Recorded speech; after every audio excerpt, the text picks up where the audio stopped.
The world has turned completely upside down. I'm increasingly coming to the conclusion that the British establishment are just trying to gaslight us to the verge of total madness. This evening, the Prime Minister, Rishi Sunak, announced he was suddenly doing a speech outside number 10 Downing Street. Now, when this happens, a lot of commentators go, oh, general election time, because general elections are announced from a lectern outside number 10. Not so. No. Instead, Rishi Sunak did what can only be described as the speech version of a meeting that could have been a very menacing email. Let's just hear a little snippet of it. And I respect that the police have a tough job in policing the protests we have seen and that they are operationally independent. But we must draw a line. Yes, you can march and protest with passion. You can demand the protection of civilian life. But no, you cannot call for violent jihad. There is no context in which it can be acceptable to beam anti-Semitic tropes onto Big Ben in the middle of a vote on Israel-Gaza. And there can be no cause that you can use to justify the support of a prescribed terrorist group like Hamas. And yes, you can freely criticize the actions of this government, or indeed any government. That is a fundamental democratic right. But no, you cannot use that as an excuse to call for the eradication of a state or any kind of hatred or anti-Semitism. This week, I've met with senior police officers and made clear it is the public's expectation that they will not merely manage these protests, but police them. And I say this to the police: we will back you when you take action. Okay, what's going on here then? Well, it's clear who's going to be held to account for the mass slaughter of Palestinians through bombs, bullets, starvation, the destruction of Gaza's medical system. It's clear who's going to be portrayed as the real dangerous, bad people in all of this. As Israeli soldiers shoot children in front of their parents, babies have their limbs amputated without anaesthetic, 2 mothers killed every hour, children perishing of hunger while families make bread from animal feed to survive, credible reports of Palestinian women being raped by Israeli soldiers, paramedics being blown up as they try and save terrified children who are themselves killed, for most of Gaza's civilian infrastructure being severely damaged or destroyed. Who's going to be really portrayed as the baddies as desperately hungry Palestinians are massacred as they try and get flour for their starving families? Who is going to be the villain in the piece? You guessed it right. The people who oppose the slaughter. That's who's being portrayed in this country as the real hateful extremists, those who oppose the biggest mass slaughter of children in a conflict in recent times, orchestrated by a far-right government in Israel whose leaders denounce the Palestinian people as human animals and Nazis, and who have repeatedly issued blood-curdling statements about destroying Gaza, and to be fair to them, oh boy, have they stuck to their words. Why is all this happening, you might legitimately ask? Because our establishment know that the scale of the crime being committed against Gaza is simply too great to hide. They know that leaves them morally exposed. So they're playing a game of deflection. No, we're not the real dangerous extremists. The ones who oppose the mass slaughter are the real dangerous extremists. Crucially as well, they're trying to silence anyone who can hold them to account over what they've done, particularly as the true scale of the horror becomes ever more apparent. Now, in this speech, Sunak denounces George Galloway's by-election win in Rochdale. Now, Galloway just won for a very straightforward reason. That's because Labour decided to back the mass slaughter of the Palestinians, up to and including the leader of the Labour Party, Keir Starmer, backing Israel's right to cut off water and energy to civilians, a war crime which he later claimed he never believed despite having said it. Now, a rational response to the Rochdale by-election is to acknowledge the strength of feeling so many have about the historic crime being committed in Gaza. And I say that as no fan of Galloway, to say the least. Someone whose undeniable oratory skills and campaigning abilities have been wasted because of the multiple reactionary political positions he's taken and alliances he's made. But a Prime Minister using a national address to denounce a by-election result as a threat to democracy.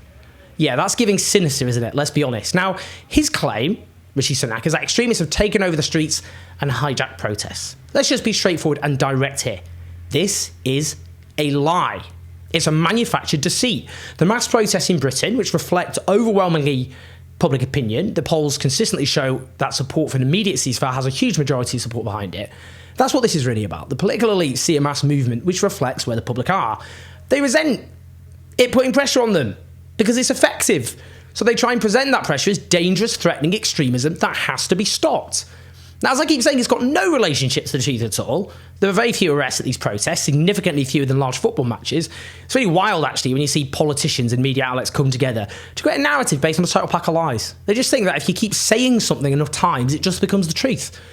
But what we're seeing here is a case study in how authoritarianism takes hold of societies. I'm sure many of you have read books or watched documentaries about how societies succumb to authoritarianism. It's exactly like this. You create a moral panic about dissenting voices. You portray them as dangerous extremists who will unleash terrible violence at any point unless they're stopped, who threaten the entire social order and fabric and national unity, and who are useful idiots or fifth columnists for hostile foreign foes. That's what's happening here. You can see it. You know, I read this tweet by someone called Robert Colville, who is the director of the Centre for Policy Studies, a very well-connected right-wing think tank, and the co-author of the 2019 Conservative Manifesto. Very revealing, to say the least. Well, you see, there was a protester heckling Rishi Sunak during his speech, which a lot of journalists got very annoyed at, which, again, it's like, get your priorities straight. So Robert Colville tweeted, protesters shouting angrily in the background of Sunak's speech kind of proves his point. Does it? Really? Okay, so I think this is actually quite a useful point being made here about how Rishi Sunak and others are conflating the right to peaceful protest, however annoying you might consider it. Peaceful protest is often seen as annoying throughout history. It's supposed to annoy powerful people. Conflating the right to peaceful protest with violent intimidation. It isn't even subtle. Heckling politicians is a centuries-old tradition. In a democracy, you can heckle people who rule you. It comes with a package. The sort of countries where it's illegal to heckle politicians, they ain't democracies. Now, we already have a raft of legislation clamping down on protest. The right to protest is already thoroughly demonised. We're heading in a direction where the right to protest is being made impossible, that anything other than voting is being portrayed as threatening and incitement. And you know what's interesting? We keep hearing politicians and media allies going, oh, politicians are being pressured to vote against their consciences. This is intolerable in a democracy. What are you on? Have you never heard of the whipping system? Political parties have whips who are in charge of discipline, whose literal job is to make sure MPs don't vote according to their conscience. Indeed, they've got a track record, these whips, in threatening politicians into voting the way they want, destroying careers, even compiling dossiers on private lives with the intention of saying that if you don't vote a certain way, we're going to leak your affairs, buddy boy. There's no more panic about that, is there? Instead, the right for people to build collective pressure on MPs is being demonised. That is a key ingredient in a democracy. The idea basically is pressure and even threats are okay in a democracy, but some form of collective pressure from people who aren't part of the Westminster set, that's intolerable. That's tyranny.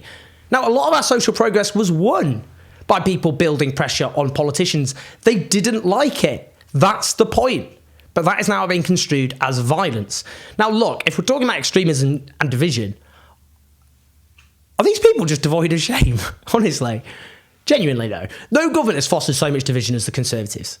That's their purpose. They're constantly trying to turn people against the hate figures of the moment, generally vulnerable minorities who lack a voice to be able to defend themselves, benefit claimants, migrants, refugees, trans people, we could go on.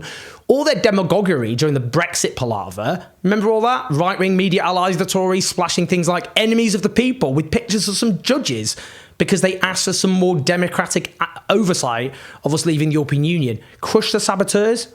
We could go on. Indeed, the Tories are a cesspit of Islamophobia. They never got meaningful scrutiny of that with Boris Johnson as leader after he compared Muslim women to letterboxes and bank robbers, triggering a huge increase in hate crimes. But now, despite former Tory Vice Chair Lee Anderson being belatedly suspended over his gratuitously Islamophobic comments, which Tory ministers refused to condemn Islamophobic, and a load of Tory MPs were up in revolt over it, that aside, no action against Suella Braverman, our former Home Secretary, for suggesting Islamists are running the country. Now, the Tories are a racist party. They're an ever more extreme political party. As we see here, they're becoming ever more authoritarian. They're coming for our rights and our freedoms. They were won at huge cost and huge sacrifice by our ancestors who were demonised at the time as dangerous extremists.